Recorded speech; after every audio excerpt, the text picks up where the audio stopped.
चलो अच्छा। कन्वर्जन, एक चीज थोड़ा सा पहले समझने की कोशिश करो, बहुत लोगों को इस चीज में बड़ा डाउट रहता है। ठीक है,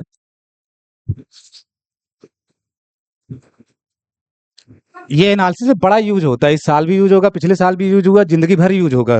लेकिन यही नहीं लोग समझते, जैसे x less or equal to y है।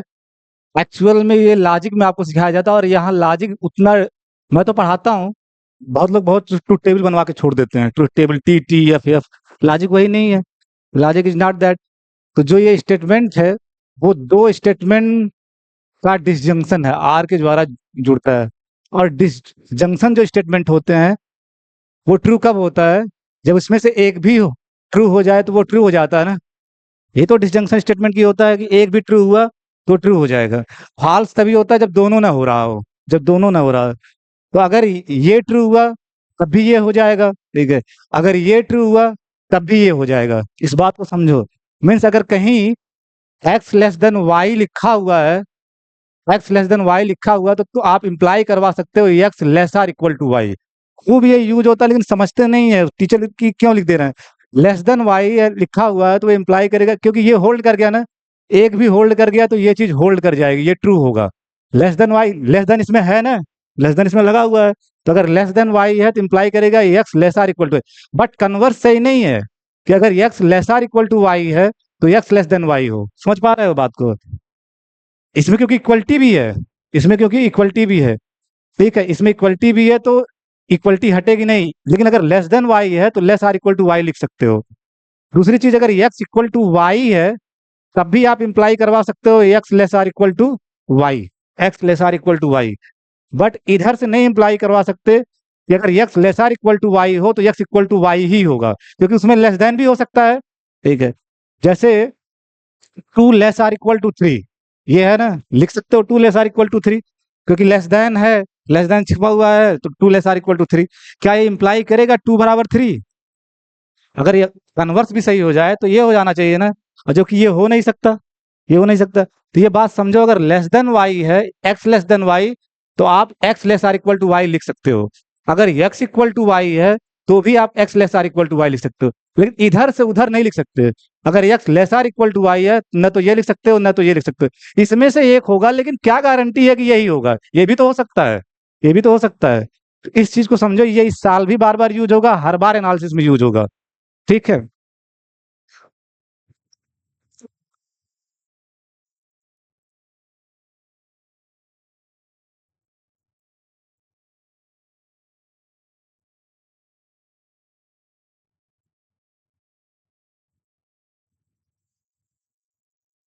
कन्वर्जेंट सीक्वेंस की बातचीत चल रही थी, कन्वर्जेंट सीक्वेंस। तो let a n be a sequence of real numbers, let an be a sequence of real numbers. We say that the sequence an converges to l, और यल real number होता है, are में ही तो converge करेगा, ऐसा थोड़ी ना कि आर के बाहर कन्वर्ज करेगा। अगर कोई सीक्वेंस रियल नंबर की सीक्वेंस है और रियल एनालिसिस पढ़ रहे हो तो किसी रियल नंबर पे ही कन्वर्ज करेगा, ठीक है। कन्वर्जेस टू एल, और एल एक रियल नंबर है, if for all epsilon positive, ठीक है, for all epsilon positive there exist natural number n such that n greater or equal to n हो, तो इसके करस्पॉन्डिंग जो टर्म हो, n के करस्पॉन्डिंग टर्म an होगा, ठीक है। an उसकी यल से डिस्टेंस क्या हो, एप्सिलॉन से छोटी हो। आपको पूरा मैं समझाया था कि ये स्टेटमेंट जो यहां से यहां तक लिखा है, ये समझना, लिखना याद कर लेते बहुत बच्चे, लेकिन समझते नहीं है, ठीक है। ये क्या कह रहा है कि हर एप्सिलॉन के लिए एक n गारंटीड है, मिलेगा हर एप्सिलॉन के लिए। समबडी गेव यू एप्सिलॉन, पिछले साल याद करो मैं यही बार बार बोलता था ना, समबडी गेव यू एप्सिलॉन, और आपको ये n खोजना रहता था, n खोजना रहता था कि जब n greater or equal to n हो तो ये होल्ड कर जाए, जब भी कन्वर्जेंट दिखाना होता था किसी सीक्वेंस को। तो हर एप्सिलॉन के लिए एक n मिलेगा, पक्का मिलेगा, तय बात है। हाँ, ये बात मैं बार बार कहता हूँ कि कोई जरूरी नहीं कि हर एप्सिलॉन के लिए एक ही n आए, n हर एप्सिलॉन के लिए n मिलेगा, ये तय बात है। लेकिन एप्सिलॉन बदलोगे तो एन भी बदलेगा। एप्सिलॉन बदलोगे, जैसे आप एप्सिलॉन, सपोज एप्सिलॉन 10 ले लिए, तो एन मान लो आपका आ गया 100, ठीक है। अगर एप्सिलॉन आप 1/10 ले लिए, तो एन आपका आ गया 10। तो ये एप्सिलॉन पे डिपेंड करता है, एन एप्सिलॉन पे डिपेंड करता है, लिखा भले नहीं जाता है। अलग अलग एप्सिलॉन के लिए अलग अलग एन मिलेगा, अलग अलग एन मिलेगा, ठीक है। लेकिन ये है कि हर एप्सिलॉन के लिए एक एन मिलेगा, ये तय बात है, ठीक है। कि जब N greater or equal to N होगा, तो A N minus L less than epsilon होगा, mod A N minus L less than epsilon होगा, ठीक है। मीन्स आर इक्विवेलेंटली, इसको मैं कल समझा दिया था डिटेल में, ठीक है। आर इक्विवेलेंटली ये एनालिटिकल डिफिनीशन है, ज्यादा मेन जो होता है मेरे हिसाब से वो ज्योमेट्रिकल डिफिनीशन है, वो उससे ज्यादा पिक्चर क्लियर होता है। वो क्या होता था, आर इक्विवेलेंटली,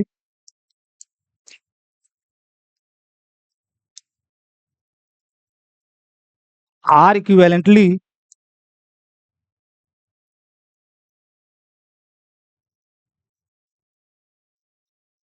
आर इक्विवेलेंटली इसी चीज को अलग तरह से लिखा जाएगा, फॉर ऑल एप्सिलॉन, सब वही रहेगा, for all epsilon positive there exist n belongs to natural number such that such that n greater or equal to n हो, तो क्या इंप्लाई हो, mod A N minus L less than epsilon होता था। तो आपको याद है ना, अगर mod x less than delta है, तो रियल नंबर की प्रॉपर्टी क्या कहती थी, x आपका माइनस डेल्टा और डेल्टा के बीच में होता था, यही तो ये पूरा समझो x की जगह है, ये पूरा समझो x की जगह है, और एप्सिलॉन की जगह डेल्टा है। अब ये रिजल्ट लगाओ, ठीक है, ये रिजल्ट लगाओ, तो आपका क्या होगा, ए एन माइनस एल जो होगा वो लेस देन एप्सिलॉन होगा, और ग्रेटर देन क्या होगा, माइनस एप्सिलॉन, ठीक है। दैट इज, या or equivalently, or equivalently for all epsilon positive there exist natural number n such that n greater or equal to n implies, आप इसी inequality में यल ऐड कर देते थे ना, इसी इनइक्वल, और ऐड करने से इनइक्वलिटी का साइन चेंज नहीं होता है, तो जब ऐड करोगे तो यहाँ क्या आ जाएगा, L minus epsilon, L minus epsilon, तो मैं डायरेक्ट लिखूंगा क्या आएगा, L minus epsilon greater than, और यहाँ एल कैंसिल आउट हो जाएगा, ए एन और एल प्लस एप्सिलॉन। और अगर ऐसा हुआ तो ए एन कहाँ बिलोंग करेगा, तुम्हें बताओ।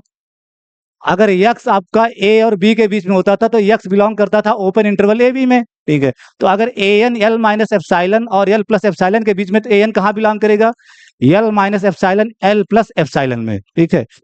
तो मैं दो लाइन डायरेक्टली यूज कर लेना, या जिनको ना समझ में आए वो लिख ही ले, ए एन एक बार लिख ले, L minus epsilon greater than L plus epsilon.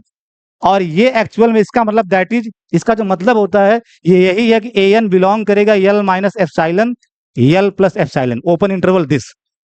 अगर ए एन इसके बीच में है, ए एन एलिमेंट होगा L minus epsilon L plus epsilon, ठीक है।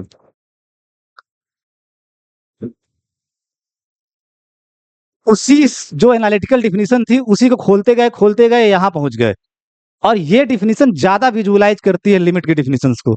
अब ये क्या कह रहा है, ठीक है, कि यल लिया आपने, आप कह रहे हो सीक्वेंस आपकी यल पे कन्वर्ट करेगी कब, तो उसकी कंडीशन है, तो वो आप यल लिख दिए इस पे। अब कोई भी एप्सिलॉन उठाओ, फॉर ऑल एप्सिलॉन पॉजिटिव, कोई भी एप्सिलॉन उठाओ, कलर चेंज कर दे रहा हूं थोड़ा, फॉर ऑल एप्सिलॉन,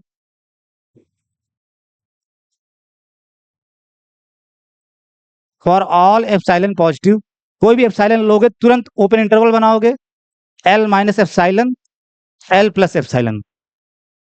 जो ही एप्सिलॉन पकड़ोगे तुरंत ये इंटरवल बन जाएगा कि नहीं, L minus epsilon L plus epsilon, ठीक है। अब ये क्या कह रहा है कि जब आपका यन इस यन से बड़ा या बराबर होगा, तो करस्पॉन्डिंग जो टर्म्स होंगे एएन्स, वो हमेशा इसी इंटरवल के अंदर आएंगे, यानी इसी रेड कलर का जो इंटरवल है इसी के अंदर आएंगे। Means A1 A2 dot dot dot an-1 तक तो हमें नहीं आइडिया, वो बाहर भी हो सकते हैं अंदर भी हो सकते, कुछ वो इधर भी हो सकते हैं कहीं भी हो सकते हैं। ए1 ए2 an-1 इनके बारे में हमें कोई आइडिया नहीं है, लेकिन जो ही यन आपका कैपिटल यन होगा, ठीक है, तो ए एन कहाँ, ए कैपिटल एन कहाँ बिलोंग कर जाएगा, L minus epsilon L plus epsilon, यानी ए एन an+1 ऑनवर्ड जितने भी टर्म होंगे, इस an-1 के आगे के जितने भी टर्म होंगे हमेशा इसी इंटरवल के अंदर रहेंगे, सारे के सारे, बाहर कोई नहीं जाएगा, सारे के सारे। यानी जब आपका n greater or equal to n होगा तो उसके करस्पॉन्डिंग जो टर्म्स होंगे a capital N+1, a capital N+2, a capital N+3, आगे के सारे टर्म इसी इंटरवल के बीच में आएगा। तो आपको फील हो रहा है ना कि कुछ स्टेज के बाद after finitely many stage n-1 finite number है, आफ्टर फाइनाइटली मेनी टर्म्स के बाद सारे टर्म इसी इंटरवल में आ रहे हैं, ठीक है, इसी इंटरवल में आ रहे हैं। अगर एप्सिलॉन आप बहुत छोटा कर दो या कुछ भी आपको फील हो रहा है एप्सिलॉन बहुत छोटा कर दो, तब भी सारे एक n मिलेगा कि उसके आगे के सारे टर्म इसी के अंदर आएंगे, इसी के अंदर आएंगे। तो सारे जो टर्म हैं सीक्वेंस के इसी एल पे एक्यूमुलेट हो जा रहे हैं, गुच्छे की तरह उसी पे क्या कर रहे हैं, एक्यूमुलेट। और एक्यूमुलेट का अच्छा शब्द होता है कन्वर्ज, यानी सारे के सारे टर्म एल पे जाके कोलैप्स कर जा रहे हैं, एल पे जाके कोलैप्स कर जा रहे हैं, ठीक है। तो ये आप डायग्राम बना लो कि ये ज्यादा फील कराता है कि अगर an कन्वर्जेस टू एल होगा तो हर एप्सिलॉन के लिए एक n मिलेगा, there exist n belongs to n, एक n मिलेगा कि a1 a2 an-1 तक हमें नहीं आइडिया है, लेकिन जब आपका n होगा तो यहाँ क्या लिखोगे, ए कैपिटल N लिखोगे, वो इसके अंदर आ जाएगा। n+1 होगा तब भी n से बड़ा होगा तो an+1 कहाँ आ जाएगा, इसी के अंदर आ जाएगा। इन n-1 टर्म्स को छोड़ करके आगे के सारे जो टर्म होंगे वो इसी इंटरवल के अंदर आ जाएंगे, l-ε l+ε। तो ये आपको ज्यादा फील कराता है कन्वर्जेंस की डिफिनेशन रादर कि mod an-l less than epsilon, ठीक है, mod an-l less than epsilon.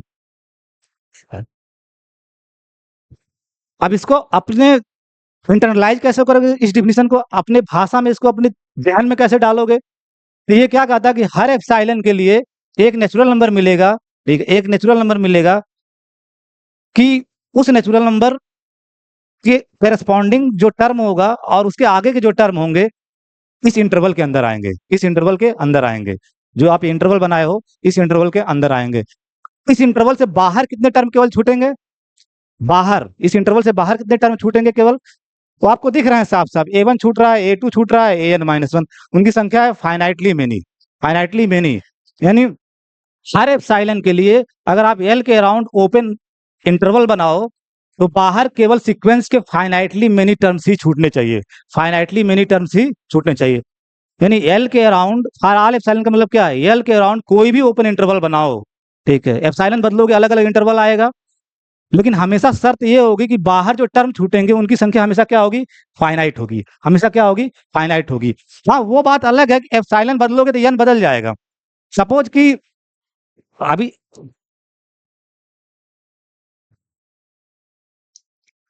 जैसे आप एप्सिलॉन इक्वल टू 10 ले लिए, इस एप्सिलॉन के लिए मान लिया आपका n आ गया 50, ठीक है, 50 आ गया, हर एप्सिलॉन के लिए एक n आएगा, तो इस एप्सिलॉन के लिए 50 आ गया।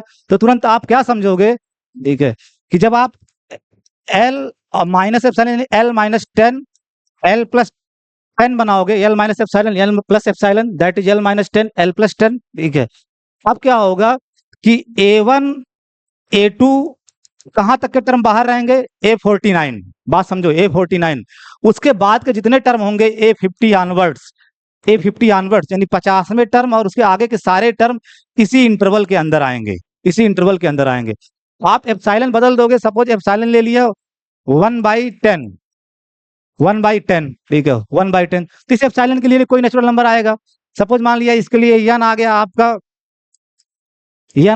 100, ठीक है, n आ गया 100, कुछ वो आएगा कैसे, वही तो फाउंड आउट करना रहता है। तो इस एप्सिलॉन के लिए आपका n आ गया 100, जब आप l माइनस, इसको डायग्राम में देखोगे क्या बनाओगे, जब आप l और l-1/10, एप्सिलॉन की जगह क्या है 1/10, l+1/10 बनाओगे और उस एप्सिलॉन के लिए क्या आ रहा है 100, तो तुरंत क्या बनाओगे डायग्राम, यहाँ कितने टर्म बाहर छूटेंगे, 99, a1 से लेकर के a99 टर्म्स के बारे में आइडिया नहीं, वही बाहर होंगे। जो ही a100 चालू होगा उसके वो टर्म और उसके आगे के सारे टर्म इसी इंटरवल के अंदर आएंगे। आई थिंक आपको दिख रहा होगा ना, इसको खूब ढेर सारा अपने मन से बना के किया करो, नहीं कुछ भूल रहा तो अपने को ही समझाओ, अपने को ही समझाओ। नहीं तो यकीन मानो कन्वर्जेंस की डिफिनेशन लोग रटते हैं, उनको फील कुछ नहीं होता है वह क्या कह क्या रहा है, कि हर एप्सिलॉन के लिए एक n मिलेगा कि जब ही वो उस एप्सिलॉन का इंटरवल बनाओगे, उस एप्सिलॉन का इंटरवल बनाओगे तो केवल फाइन देखो यहाँ इस एप्सिलॉन के लिए 49 टर्म छूट रहे हैं जिनकी संख्या फाइनाइट है। इस एप्सिलॉन के लिए जब 1/10 है तब भी फाइनाइट नंबर ऑफ टर्म छूट रहा है। 99 भी तो फाइनाइट है, 99 भी तो फाइनाइट है, तब भी फाइनाइटली मेनी टर्म छूट रहा है। इसका मतलब अगर यह एन एल पे कन्वर्ज कर रहा है तो उसके अराउंड कोई भी इंटरवल बनाओगे हमेशा बाहर कितने टर्म छूटेंगे? फाइनाइटली मेनी, फाइनाइटली मेनी, हमेशा फाइनाइटली मेनी होंगे चाहे जो एप्सिलॉन लो, ठीक है। तो कोई भी इंटरवल बनाओगे बाहर हमेशा फाइनाइटली मेनी टर्म छूटेंगे। और शेष टर्म तो जब फाइनाइटली मेनी छूट रहे हैं तो बचे बचे जो टर्म होंगे उनकी संख्या कितनी होगी? Infinitely many. तो शेष जो टर्म होंगे वो इसी के अंदर आएंगे। तो अंदर कितने आ रहे हैं उसमें इंटरेस्ट नहीं होता है, बाहर हमेशा फाइनाइटली मेनी टर्म्स ही बाहर होने चाहिए। कन्वर्जेंस की ये शर्त है कि बाहर हमेशा क्या होना चाहिए? फाइनाइटली मेनी टर्म्स ही बाहर होना चाहिए, ठीक है। तो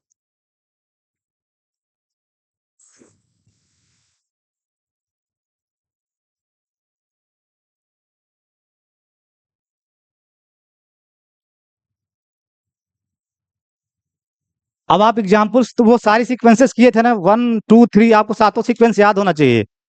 वो आपको याद होना चाहिए। मैं बार बार अब नाम सीक्वेंस नहीं बताऊंगा। नंबर 1, सीक्वेंस नंबर 1, ठीक है। सीक्वेंस नंबर 1 क्या था आपका? हाँ, कांस्टेंट सीक्वेंस। तो कांस्टेंट सीक्वेंस कन्वर्जेंट होती है, ये कर चुके हो। और कहाँ कन्वर्ज करती है? उसी कांस्टेंट पे, उसी कांस्टेंट पे। तो let a n equal to, जो आपका एग्जाम्पल 1 है, ए एन इक्वल टू सी था for all N belongs to N, where जो आपका सी था, सी एक रियल नंबर था, फिक्स्ड रियल नंबर, ठीक है। आप ये सब काम कर चुके हैं, मैं फिर से बता दे रहा हूं कि अगर थोड़ा बहुत वहां कंफ्यूजन हो तो एक बार फिर से वो आइडिया सीख लो, ठीक है।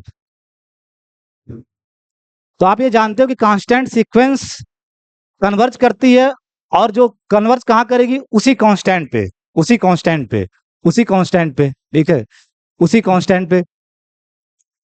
तो आपको दिखाना उसके लिए क्या टेक्निक होती है कि समबडी गिव यू एप्सिलॉन, तो लेट आप एप्सिलॉन ऐसे मान लोगे, लेट एप्सिलॉन पॉजिटिव, यानी आपको एप्सिलॉन दे दिया जाएगा और आपको खोजना क्या रहेगा? Capital n. हमें हमेशा तलाश किसकी होगी? एन की। We have to find out, we have to find out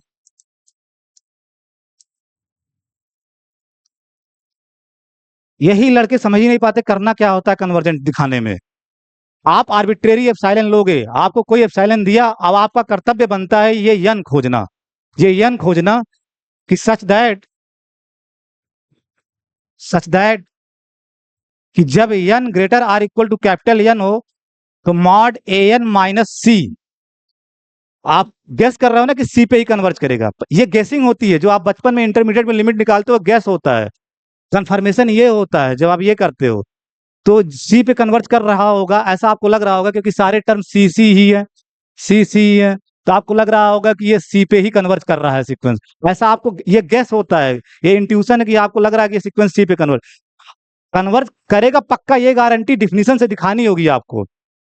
तो डिफिनीशन क्या कहती है? एप्सिलॉन लिया, उसके लिए एक एन मिलना चाहिए कि जब N greater or equal to हो तो mod A N minus l की जगह क्या है? सी, ठीक है, सी। वो क्या होना चाहिए? Less than epsilon, less than epsilon. मैं बार बार आपको पार्ट 1 में भी कहता था फॉरगेट दैट एप्सिलॉन एन। आप हमेशा कहां से शुरुआत करोगे? यहां से। याद करो, मैं कंटिन्यूटी पढ़ाता था, फंक्शन की लिमिट पढ़ाता था, फंक्शन की या सीक्वेंस पढ़ाता था, हमेशा आप यहां से सोचोगे, वहीं से आपको आइडिया लग जाएगा कि हमारा एन क्या होने वाला है, हमारा एन क्या होने वाला है, ठीक है। तो now A N minus C, A N minus सी लेके चलोगे, ठीक है। जब आप फंक्शन की लिमिट की बात करते थे तो एफ एक्स माइनस एल लेके चलते थे। Algebra function, algebra limit of function किए थे कि नहीं? हर जगह आप यहां से शुरुआत करते हो और यहीं से आइडिया लगेगा कि हमारा एन क्या होगा, ठीक है। तो ए एन माइनस सी, और ए एन क्या है? देखो ए एन हमेशा क्या है? हर एन के लिए ए एन क्या है? सी।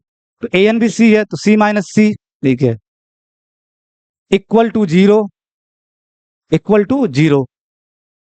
और एप्सिलॉन हमेशा क्या होता है? पॉजिटिव नंबर होता है ना, तो जीरो हमेशा क्या होगा? एप्सिलॉन से छोटा, ठीक है। तो कोई भी ए एन ले रहे हो, कोई भी ए एन ले रहे हो, A N minus C, C minus C that is zero, वो एप्सिलॉन से छोटा होगा हमेशा। तो क्या एन होगा? एन कैपिटल एन क्या होगा आपका? हाँ, ये कर 1, क्योंकि सारे टर्म हो जा रहे हैं ना, ठीक है। तो टेक यानी choose choose n equal to one, n equal to one, वो क्योंकि सारे टर्म ए एन, हर ए एन आपका सी है। फॉर ऑल ए एन, जिसको ना समझ में आ लिख दे, for all N belongs to N, ये बात सही हो रही है। तो एक कैपिटल एन क्या लोगे, वन ले लोगे, यानी ए वन माइनस सी भी आपका लेस देन एप्सिलॉन होगा, क्योंकि ए वन भी सी है और सी माइनस सी जीरो होगा, less than epsilon. A two minus C भी लेस देन एप्सिलॉन होगा। तो एन आपका क्या होना चाहिए, आप ही बताओ, वन होना चाहिए, ठीक है। तो आप, आपको यही एन खोजना था, तो एन क्या होगा, वन होगा। इस सीक्वेंस कोई भी एप्सिलॉन उठाओगे हमेशा क्या होगा, एन इक्वल टू वन, ठीक है। So for n greater or equal to n, और वो आपका वन है, ठीक है, वो आपका क्या है, one. We have we have mod A N minus C, that is C minus सी, ठीक है, that is C minus C. क्योंकि एन अगर वन है, इक्वलिटी भी तो है, एन वन है तो ए वन भी सी है, तो सी माइनस सी होगा। अगर एन टू है तब भी आपका सी माइनस सी होगा, एन थ्री है तो तब भी आपका सी माइनस सी होगा, दैट इज जीरो और लेस देन एप्सिलॉन। तो गिवन एप्सिलॉन के लिए आप एन खोज लिए, वो ये आपका एन है, वो वन, यानी एन ही तो खोजना रहता है। एन इक्वल टू वन है कि जब N greater or equal to one हो रहा है, यानी n greater or equal to capital n हो रहा है जो कि वन है, तो mod A N minus c किससे छोटा हो रहा है, एप्सिलॉन। सो जो आपकी सीक्वेंस ए एन है, sequence a n is convergent, sequence a n is convergent. Sequence, अब कहोगे कि सीक्वेंस ए एन कन्वर्जेंट है, sequence a n is convergent.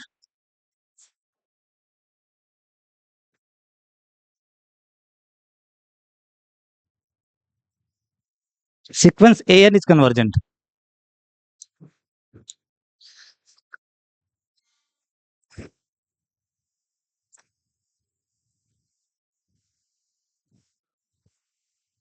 हाँ, तो sequence a n is convergent.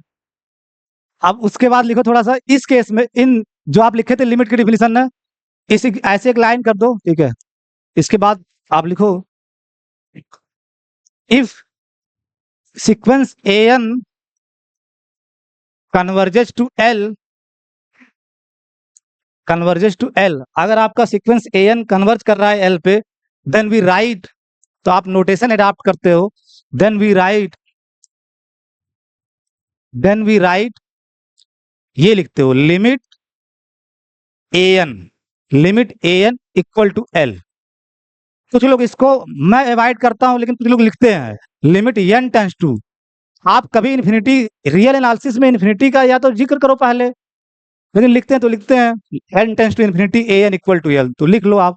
ज्यादा आप लोगों से बात नहीं करता हूं, लेकिन आप लोग कंफ्यूज होते हो, आप लोगों के मानसिक स्तर के हिसाब से ही काम करना पड़ता है। तो लिमिट ए एन ज्यादा अच्छा ये है, ये उतना प्रिसाइज नहीं है, ठीक है।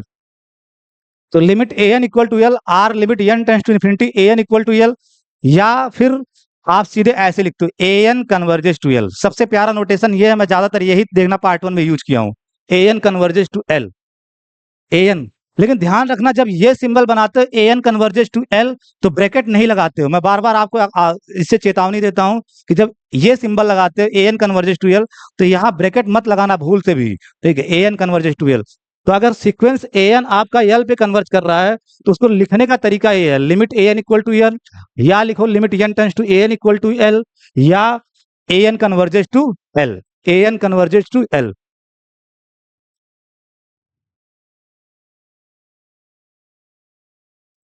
इसी यल को बोल देते हैं, यल इज कॉल्ड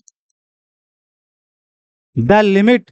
आधा लोग पहले लिमिट डिफाइन करते हैं, कन्वर्जेंट बाद में डिफाइन करते हैं, पहले लिमिट डिफाइन करते हैं कि ये लिमिट यल है, और फिर लिमिट एग्जिस्ट करके वो फाइनाइट वाइनाइट कुछ बताते हैं, फिर लिमिट एग्जिस्ट कर जाए, फाइनाइट हो जाए तो कन्वर्जेंट। पहले कन्वर्जेंट होती है सीक्वेंस, जहां कन्वर्ज करती है उसी को लिमिट बोलते हैं। पहले सीक्वेंस क्या होती है, कन्वर्जेंट होती है, और जिसपे कन्वर्ज करती है उसी नंबर को क्या बोलते हैं, लिमिट। तो l is called the limit of sequence a n, limit of sequence a N,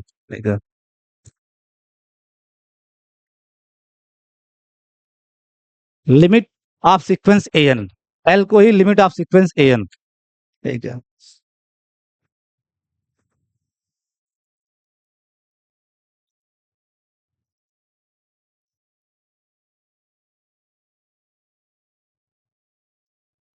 तो मैं बार बार समझाता हूँ ना आप लोगों को, ये कि ये जो चीज लिखी गई लिमिट, मान लो सबसे ज्यादा लोग यहाँ आपके क्वेश्चन पेपर में ऐसे ही बनवाते, तो मैं बना दे रहा हूँ, लेकिन मैं इससे बहुत एग्री नहीं करता हूँ, लेकिन बनाते तो बना। Limit n tends to infinity a n equal to, अगर एल लिखा हुआ है, मैं बार बार आपको समझाता हूँ कि limit n tends to infinity a n equal to l लिखा हुआ है, तो इसमें एल आई एम का अकेले कोई मतलब नहीं है, न तो अकेले इसका कोई मतलब है, ना अकेले इसका कोई मतलब है, ना अकेले इक्वल का कोई मतलब है, ना अकेले यल का। जब ये पूरा लिखते हो, जब एक साथ लिखते हो, तो ये एक मीनिंग कन्वे करता है, एक मीनिंग कन्वे करता है। और मैं आपको बार बार समझाता हूँ कि वो व्हाट्सअप मैसेज वाला ही समझो, जैसे 1 जनवरी के पहले रात में भेजते हो, आप क्लिक करो तो कुछ खुल के आता है, जैसे मेरे जन्मदिन पे कुछ लोग भेजते हैं, या 1 जनवरी के पहले भेजते हैं, खोलने के बाद हार्दिक शुभकामनाएं उपकामनाएं यही सब निकल के आता है। तो वैसा ही है, ये एक व्हाट्सअप मैसेज है, जिसको क्लिक करने पे क्या खुल के आएगा वो आपको समझना है। तो ये क्लिक करने पे खुल के क्या आता है, ये जो सिंबल है, ये पूरा सिंबल क्या मीनिंग कन्वे करता है, किसके लिए लिखा जाता है, तो वो ये चीज है। क्लिक करने के बाद जो खुल के आएगा मैसेज, वो ये मैसेज है, for all epsilon positive there exist n belongs to n such that कि n greater or equal to n implies mod an minus l less than epsilon. ठीक है, लेस देन एप्सिलॉन। यानी ये जो लिखा गया है ना, ये सिर्फ नोटेशन है, ये इस बात के लिए लिखा गया है, इस बात के लिए लिखा गया है। तो जो ही आप ये लिखा हुआ है, तुरंत आपके दिमाग में ये आना चाहिए, ये आना चाहिए, ये इसके लिए नोटेशन है, ये जो चीज लिखी गई है, ये चीज इसके लिए नोटेशन है। यानी ये वही मैसेज है जो ऊपर से डिकोडेड है, जब क्लिक करोगे तो खुल के ये चीज आएगी, खुल के ये चीज आएगी। तो ये चीज आप ऐसे बना लो अपने कॉपी में, ठीक से।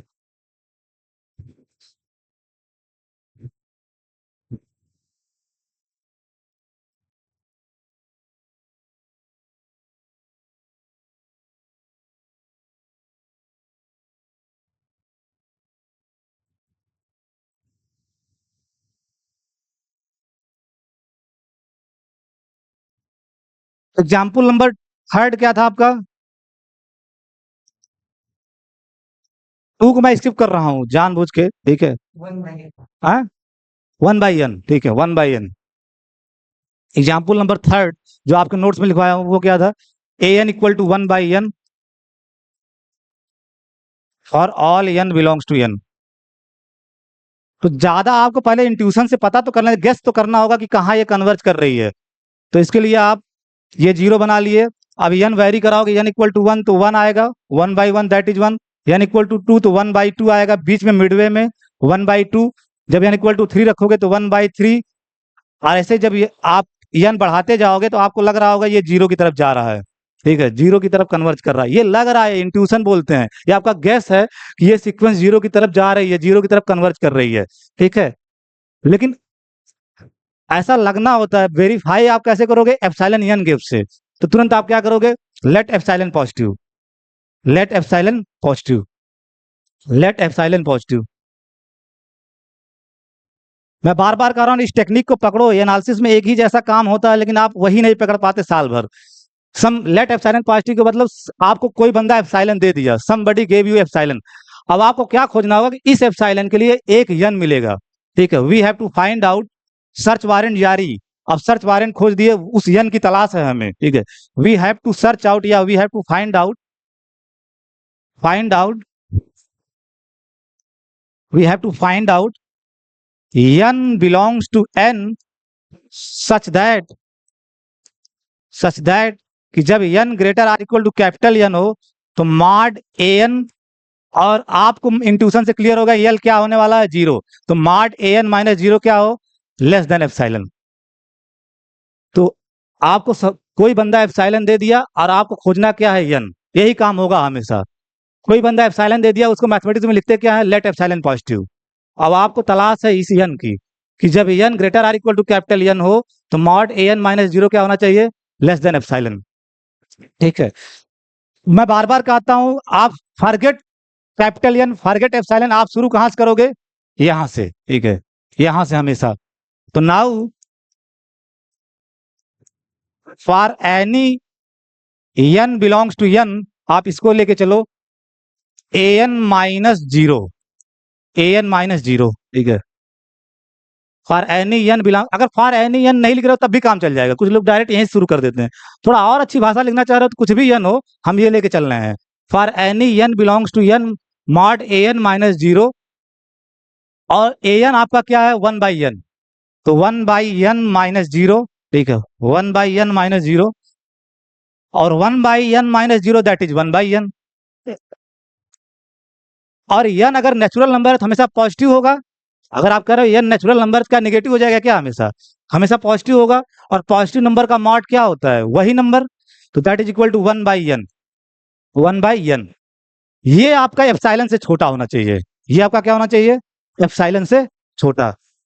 ये एप्सिलॉन से छोटा कब होगा, ओनली इफ, आपको धीरे धीरे याद आ रहा होगा फर्स्ट ईयर में, ओनली इफ 1/n एप्सिलॉन से मॉड an माइनस जीरो लेके चले, आप करते गए कहाँ पहुंचे, 1/n पे, और यही चीज आपका एप्सिलॉन से छोटी होनी चाहिए, लेस देन एप्सिलॉन, तो जो कि 1/n हो गया। तो 1/n एप्सिलॉन से कब छोटा होगा, n 1/n एप्सिलॉन से कब छोटा होगा, तो n को देखो, n हमें खोजना है, कब छोटा होगा, तो n को इस साइड करोगे तो only n greater than, n इस साइड आएगा तो क्या होगा, हाँ, n ग्रेटर देन 1/एप्सिलॉन, n ग्रेटर देन 1/एप्सिलॉन। अब ध्यान से सुनो, mod an minus zero epsilon से छोटा तब होगा जब n आपका क्या हो, 1/एप्सिलॉन से बड़ा, तभी होगा, नहीं तो नहीं होगा। आप इस मैनिपुलेशन से यही बात कंफर्म कर पा रहे हो कि mod an minus zero less than epsilon तब होगा, ओनली केवल यदि, तभी होगा जब n आपका क्या होगा, 1/एप्सिलॉन से बड़ा, तभी होगा, ठीक है। आपको चाहिए कैपिटल एन, कैपिटल एन, तो most beautiful property of real analysis क्या थी, आपको याद है क्या, सब, अगर मैं कहता हूं अगर रियल एनालिसिस उस प्रॉपर्टी को निकाल दो तो रियल एनालिसिस पढ़ना ही नहीं पड़ता। और जो तुम लोगों का दुख दर्द इतना चेहरे पे दिखाई देता है, जो इलाहाबाद वाले, और इलाहाबाद में एनालिसिस खूब पढ़ाई जाती है, बीएससी एमएससी हर सेमेस्टर में analysis, her semester, this is beautiful subject. मैं बार बार कहता हूं ना कि इस दुनिया में दो तरह के लोग होते हैं, एक जो मैथमेटिक्स, मैथमेटिक्स मतलब ये हम नहीं पढ़ते हैं, और एक जो मैथमेटिक्स पढ़ते हैं, ठीक है, हायर मैथमेटिक्स की बात कर रहा हूँ, 11-12 तक की नहीं, हायर मैथमेटिक्स की बात कर रहा हूँ, ठीक है, जो हायर, ये हमेशा इनसे अलग होंगे। मैं बार बार इस बात को कहता हूँ ना, अगर तुम बीएससी मैथमेटिक्स हो, आफ्टर दैट तुम यूपीएससी की तैयारी करना, तुम हिस्ट्री भी पढ़ोगे ना, अलग नजरिया होगा तुम्हारा पढ़ने का, मतलब तुम्हारी एक लॉजिकल थिंकिंग डेवलप हो जाएगी, एक आर्गुमेंटेटिव अप्रोच हो जाएगा, ठीक है, हर चीज पे तुम बहस करोगे भी, आखिर यही क्यों हो रहा है, ऐसा ही उस समय क्यों हुआ, उसके पीछे क्या वजह हो सकती है, तो आपके पीछे एक रीजन, आप रीजनेबल हो जाओगे। तो कुछ भी उसके बाद पढ़ोगे, या कोई कुछ बोलेगा, जैसे पॉलिटिशियन आजकल इंडिया में बहुत बेवकूफ बनाते हैं, तो चूंकि इसलिए हमारे देश में बेवकूफ लोग जीत जा रहे हैं, क्योंकि सही से गणित जानने वालों की संख्या कम है, ठीक है, सही से दिक्कत तो हो रही है। और इसमें भी दो क्लास है, इसमें भी बता दे रहे दो क्लास है, मैथमेटिक्स में दो क्लास है, एक तो जो रियल एनालिसिस पढ़ते हैं, मतलब पढ़ते मतलब जिनको समझ में आती है, ठीक है, जिनको समझ में आती है, और एक जो बेचारे स्ट्रगल करते हैं, जिनको समझ में आ गई ना, उसका तो समझ लो कि मतलब मैं एक शब्द बोलता हूँ, ऑन कैमरा नहीं बोल सकता, उसको कोई बेवकूफ नहीं बना सकता, उसको कोई बेवकूफ नहीं बना सकता। हाँ, वो जानबूझ के बेवकूफ बने अलग बात है, जानबूझ के बेवकूफ बने वो अलग बात है, लेकिन उसे क्यों कोई, वो समझेगा सब बात, और समझ के दिखा, ऐसा करेगा मैं जान नहीं रहा हूँ लेकिन समझता सब है, क्योंकि वो इतनी ट्रेनिंग दे देता है ना, बार बार तुम्हें वो आर्गुमेंट लिखना, आर्गुमेंट लिखना, आर्गुमेंट लिखना, तो समबडी से समथिंग, तो तुम्हारे दिमाग में क्लिक करेगा, वाई सी से, वाई ही आर सी से समथिंग, ठीक है, वाई ही डू समथिंग, ठीक है, तुम सोचोगे, विचार करोगे, और तुम मतलब हर चीज से कन्विंस तब तक नहीं होगे जब तक तुम्हारे पास उसका प्रॉपर रीजन नहीं आ जाएगा, प्रॉपर रीजन नहीं आ जाएगा। इसलिए रियल एनालिसिस पढ़ना बड़ा जरूरी है, आपको लोग इमोशनली ब्लैकमेल न कर सकें, ठीक है। तो n ग्रेटर देन 1/एप्सिलॉन, मैं आपसे पूछ रहा था कि तीन प्रॉपर्टी वहां पे, एक जीएलबी प्रॉपर्टी, एक एलयूबी प्रॉपर्टी जिसको आधार ऑफ द एनालिसिस बोलते हैं, उसके बाद एक आर्किडियन प्रॉपर्टी बताई गई थी, ठीक है, आर्किडियन प्रॉपर्टी बताई गई थी। आर्किडियन प्रॉपर्टी क्या कहती है कि हर रियल नंबर से बड़ा एक नेचुरल नंबर मिलता है, हर रियल नंबर से बड़ा एक नेचुरल नंबर। आप कोई भी रियल नंबर मान लो, तुम्हें भूल गया, मैं बता रहा हूं, जैसे आप ले लिए 1000.5, ये एक रियल नंबर है ना, तो इससे बड़ा एक नेचुरल नंबर मिलेगा, क्या होगा? 1001। तमाम मिलेंगे लेकिन कम से कम एक मिलेगा, तो हर रियल नंबर से बड़ा एक नेचुरल नंबर मिलेगा। इतना ही आर्किमिडियन प्रॉपर्टी कहती है। आर्किमिडियन प्रॉपर्टी के और फॉर्म है, ठीक है, 2 फॉर्म होता है, लेकिन जो सिंपल यहाँ यूज करना है वो ये है कि हर रियल नंबर से बड़ा एक नेचुरल नंबर होगा ही होगा। कोई भी रियल नंबर उठाओगे उससे बड़ा एक नेचुरल नंबर मिलेगा। तो ये बताओ 1/एप्सिलॉन क्या होगा? अगर एप्सिलॉन पॉजिटिव रियल नंबर है तो 1/एप्सिलॉन भी एक रियल नंबर होगा, 1/एप्सिलॉन भी एक रियल नंबर होगा। तो आर्किमिडियन प्रॉपर्टी के सहारे क्या कंक्लूड करोगे? इससे बड़ा एक नेचुरल नंबर मिलेगा, इससे बड़ा एक नेचुरल नंबर मिलेगा। तो by the Archimedean property, by the Archimedean property, क्योंकि आपका इंटरेस्ट है उस कैपिटल एन की तलाश, आपको एन चाहिए, तो by the Archimedean property, Archimedean property, by the Archimedean property there exist natural number m belongs to n। एक नेचुरल नंबर मिलेगा such that m greater than 1/एप्सिलॉन। ये एक रियल नंबर है। आर्किमिडियन प्रॉपर्टी ये कहती है कि हर रियल नंबर से बड़ा एक नेचुरल नंबर मिलेगा, तो 1/एप्सिलॉन से बड़ा भी एक नेचुरल नंबर मिलेगा, जिसको आप m कह रहे हो। There exist m belongs to n such that m is greater than 1/एप्सिलॉन। अब आप ही बताओ कि what will be the most natural choice for capital N? m, एक यम जो यम आया, ठीक है, तो चूज, इसी यम की n की तलाश थी, चूज n इक्वल टू या टेक, चूज टेक जो भी आप लिखना चाह रहे हो, choose n equal to m, ठीक है, n इक्वल टू m। हमें यही नहीं समझ आता जब मैं बीएससी करता था और मेरे टीचर लिख देते थे डायरेक्ट इसके लिए यही n आएगा, कैसे आ जाता था? तो वो डायरेक्ट होता था, आपके सामने यहाँ किया जा रहा है। आइए अभी देखना, मैं आगे बताऊंगा कैसे उनको याद हो जाता है कि यही एप्सिलॉन लेना है, एप्सिलॉन यहाँ 1 ही लेना है, एप्सिलॉन यहाँ हाफ ही लेना है। वो किताबों में जो लिखा रहता है वही मान लेते हैं, लेकिन आप यहाँ देखोगे कि यही एप्सिलॉन ले सकते हैं, ठीक है। तो आपको n लेना था कि जब n greater or equal to capital N हो तो आपका मॉड an माइनस 0 जो हो वो लेस देन एप्सिलॉन हो। मॉड an माइनस 0 आप लेके चले, वो पता चला कि लेस देन एप्सिलॉन तब होगा जब आपका n ग्रेटर देन क्या हो? 1/एप्सिलॉन। अब आपको चाहिए एक नेचुरल नंबर, वो गारंटी कहां से मिलेगी? आर्किमिडियन प्रॉपर्टी से। आर्किमिडियन प्रॉपर्टी क्या कहती है कि एक m मिलेगा जो इस रियल नंबर से बड़ा होगा, m ग्रेटर देन 1/एप्सिलॉन। अब जब आप n इक्वल टू m ले लोगे, यही तो चाहिए था, n इक्वल टू m ले लोगे, तो so for n greater or equal to n, n greater or equal to n, ठीक है, n greater or equal to n, और n एक्चुअली में आपका है क्या? m। ये हमेशा n आप m लियो, यही n खोजना जो कि m होगा, ठीक है। तो n greater or equal to n और n आपका m है। We have mod an minus 0, और मॉड an माइनस 0 आप अब पूरा मत कैलकुलेट करना, आप कर चुके हो ऊपर पहले ही। तो मॉड an माइनस 0 फाइनली क्या आया था? 1/n, ठीक है, 1/n, ठीक है। अब आप बताओ 1/n एप्सिलॉन से कब छोटा है? 1/n एप्सिलॉन से कब छोटा है? जब n आपका क्या है? 1/एप्सिलॉन से बड़ा। n 1/n आपका एप्सिलॉन से छोटा कब है? जब n आपका क्या हो? 1/एप्सिलॉन से बड़ा, ठीक है। आप बताओ जो यहाँ n लिए हो, n greater or equal to n है, n greater or equal to n है, और n ही आपका क्या है? m है। इसका मतलब n greater or equal to क्या हो गया? m। और m किससे बड़ा है? 1/एप्सिलॉन से। तो n का 1/एप्सिलॉन के साथ क्या रिलेशन हो गया? n greater or equal to m हो गया ना, और m बड़ा है, ऐसा समझो n greater or equal to m हो गया और m बड़ा है 1/एप्सिलॉन से, है कि नहीं? इन दोनों को एक साथ देखो, इसको और इसको एक साथ, ठीक है। तो n greater or equal to m हो गया और m बड़ा हो गया आपका 1/एप्सिलॉन से, और जो, तो इसका मतलब n का इसके साथ क्या रिलेशन हो गया?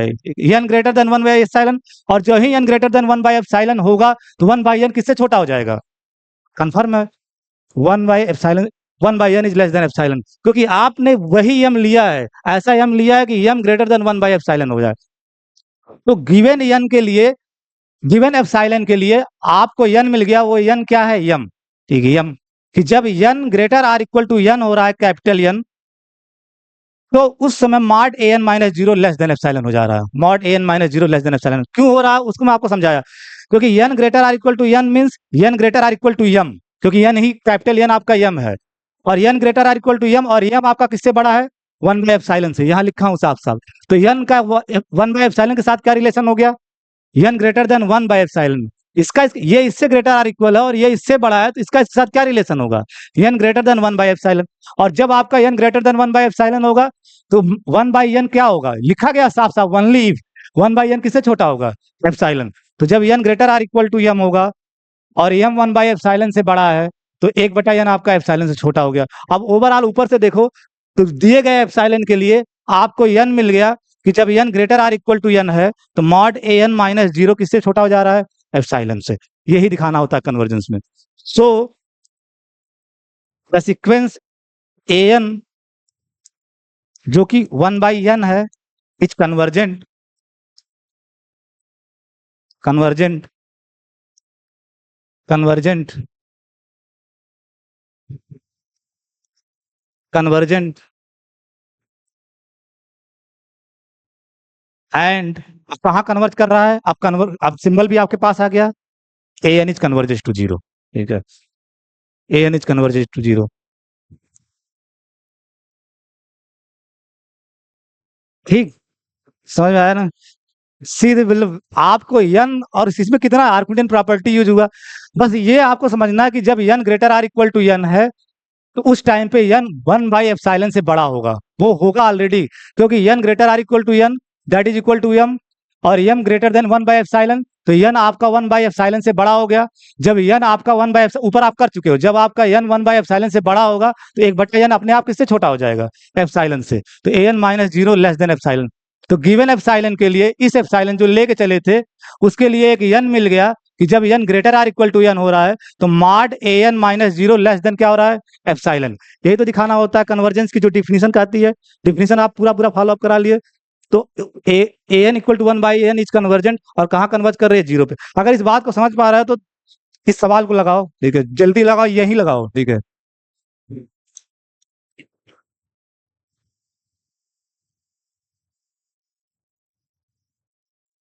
क्वेश्चन लिख दे रहा हूँ, एग्जाम्पल तो मैं करवाता हूँ, वो मेरा है क्वेश्चन।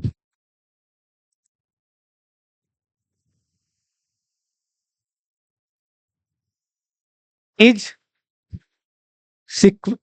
इस सीक्वेंस ऐसे लिखते हैं, सीक्वेंस अब बहुत छोटी सी सीक्वेंस लिख, बस n था ना, आपकी बार मैंने लिख दिया 2n+5, 2n+5। यहाँ अंडरस्टूड है, n वेरी करेगा n के ऊपर, नहीं जानना तो अगर बहुत प्रिसाइज लिखना चाह रहे हो तो n बिलोंग्स टू n। ठीक है, क्या ये सीक्वेंस कन्वर्जेंट होगी?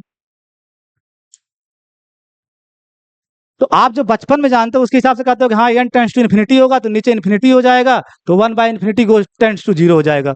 तो आपको महसूस हो रहा होगा कि ये 0 पे कन्वर्ज करेगी, लेकिन वो महसूस होना है, वो इंट्यूशन है। आपको ऐसा लग रहा है कि ये सीक्वेंस 0 पे कन्वर्ज करेगी, लेकिन आपको दिखाना पड़ेगा कि हाँ इस 0 पे ही कन्फर्म। गारंटी कहाँ से मिलेगी? एप्सिलॉन n गेम से। तो उसके लिए क्या होगा? n। और अगर नहीं कर पा रहे हो तो बड़ी दिक्कत है। अगर sequence is the best platform to learn real analysis. अगर आपको रियल एनालिसिस सीखनी है तो कायदे से सीक्वेंस का चैप्टर सीख जाओ, ठीक है।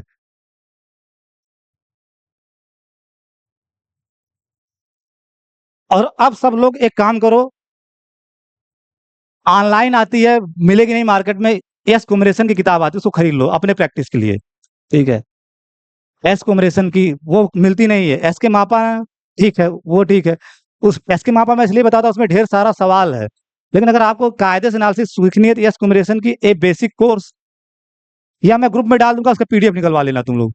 ए basic course in real analysis. यकीन मानो इस किताब को पढ़ोगे आप मेरे जैसे ही हो जाओगे। जैसा मैं एनालिसिस्ट हूँ वैसे ही तुम भी करोगे, क्योंकि वो लिखी गई ही किताब ऐसे है, ठीक है? वो किताब ऐसे लिखी ही गई है कि जैसे कोई पढ़ा रहा हो, जैसे कोई टीचर पढ़ा रहा हो, वैसे वो किताब लिखी ही गई है, ठीक है। इसको आप हर स्टूडेंट कम से कम मेरे जो संपर्क में है, उनके पास ये किताब रख लो, ठीक है।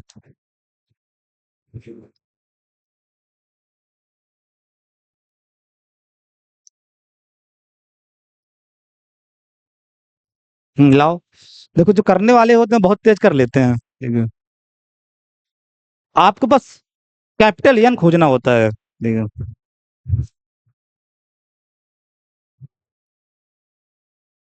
तुम थोड़ा राइटिंग पे थोड़ा फोकस करो। जैसे कभी कभी यन लिखते हो तो तुम्हारा यन यम की तरह दिखता है, कैपिटल यन। ठीक है, ये भी एक वजह होगी तुम्हारे नंबर।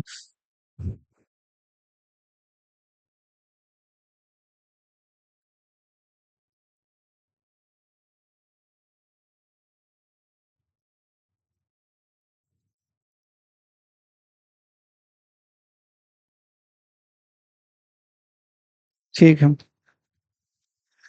अब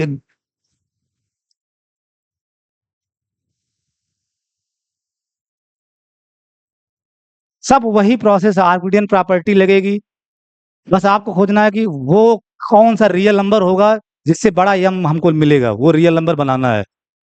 ठीक है।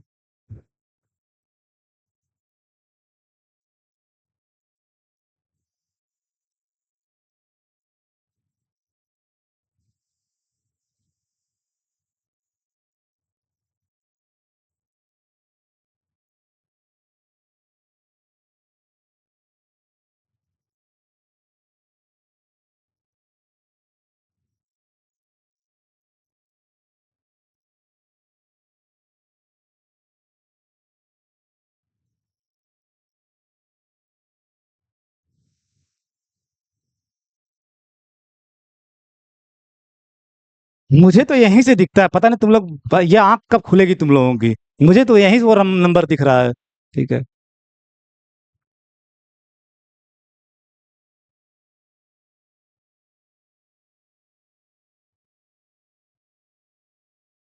आप लोग लगाए, कितने लोगों का ये आया? ठीक है। लाओ, अच्छा दिखाओ।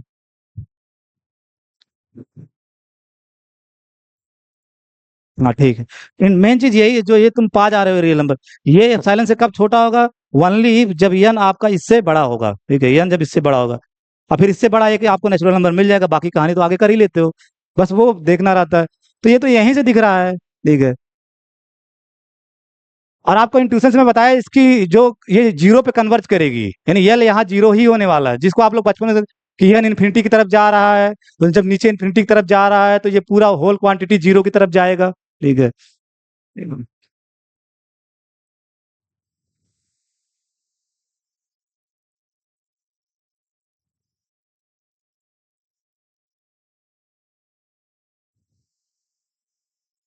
एक बटा epsilon minus five one by two, ये आया। कितने लोगों का ये आया? ये चीज एप्सिलॉन से छोटा होगा ओनली इफ दिस हैपेंस। अगर नहीं आ रहा तो आपको समझ समझ में कुछ नहीं आ रहा, अगर ये आ गया है, यही मेन क्रक्स पॉइंट है। ठीक है। आप जब करोगे एक बटा two n plus five minus zero का मॉड, तो आपका एक बटा टू एन प्लस फाइव, क्योंकि जीरो घटा के वही रहेगा, और चूंकि ये नेचुरल नंबर तो हमेशा पॉजिटिव होगा, एक बटा टू एन प्लस फाइव। और यही आपका एप्सिलॉन से छोटा होना है, यही आपका एप्सिलॉन से छोटा होना है। ये एप्सिलॉन से छोटा कब होगा? ओनली केवल यदि आप इसको इस साइड कर दो। आपको देखना कि यन किस, यन का एप्सिलॉन के साथ क्या रिलेशन है, यन एक तरफ करने की कोशिश करो। तो इसको जब इस साइड करोगे तो क्या आएगा आपका? Two, only two n plus five is greater than one by epsilon. इसको इस साइड करोगे तो ये इस साइड चला आएगा, तो two n plus five is greater than हो जाएगा जब ये इस साइड आएगा one by epsilon. And that is only, only लिखते जाओगे तो यहां से आपको दिख रहा है यन किससे बड़ा होगा, यन को सेपरेट करो। यन किससे बड़ा होगा? एक बटा एप्सिलॉन माइनस फाइव, और दो से जब इधर डिवाइड करोगे एक बटा दो। यहाँ यानी ये चीज, यही आपका ए एन था। तो mod A N minus zero equal to, तो ये एप्सिलॉन से छोटा कब होगा? जब एन आपका इससे बड़ा होगा। और आर्किमिडियन प्रॉपर्टी गारंटी देगा कि इससे बड़ा एक नेचुरल नंबर मिलेगा, एम ग्रेटर देन एक बटा दो वन बाई एप्सिलॉन माइनस, तुम लोग एकदम सही लगाए हो, one by epsilon minus five. आप लोग भी लगाए होंगे, मिला लीजिएगा ऐसे। और फिर आप जब एन इक्वल टू क्या ले लोगे? यम। जब n small m greater or equal to N होगा, और एन ही आपका यम होगा, तो इसका मतलब यन जब यम से बड़ा या बराबर हो और यम इससे बड़ा है, तो स्मॉल यन का इसके साथ क्या रिलेशन हो जाएगा? इससे ग्रेटर देन होगा। और जब यन इससे बड़ा होगा तो ए एन माइनस जीरो किससे छोटा हो जाएगा? एप्सिलॉन से। कहानी खत्म। यही तो करते हो बार बार, यही किया जाएगा हर सवाल, बड़ा से बड़ा सवाल, छोटा सा छोटा सवाल, एक ही तरीका है।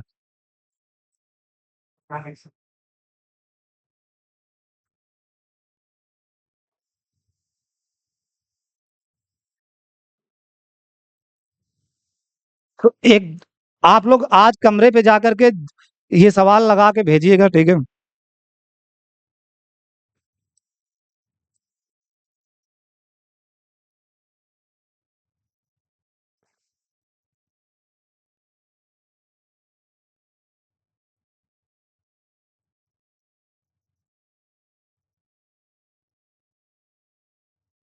बहुत आसान, वो जब कर लेंगे, ये तो बहुत आसान सवाल है। 1/n+ या यहाँ 2n+1 स्क्वायर, क्या ये कन्वर्जेंट होगा? आप पूरा सॉल्व करके भेजिएगा, ठीक है?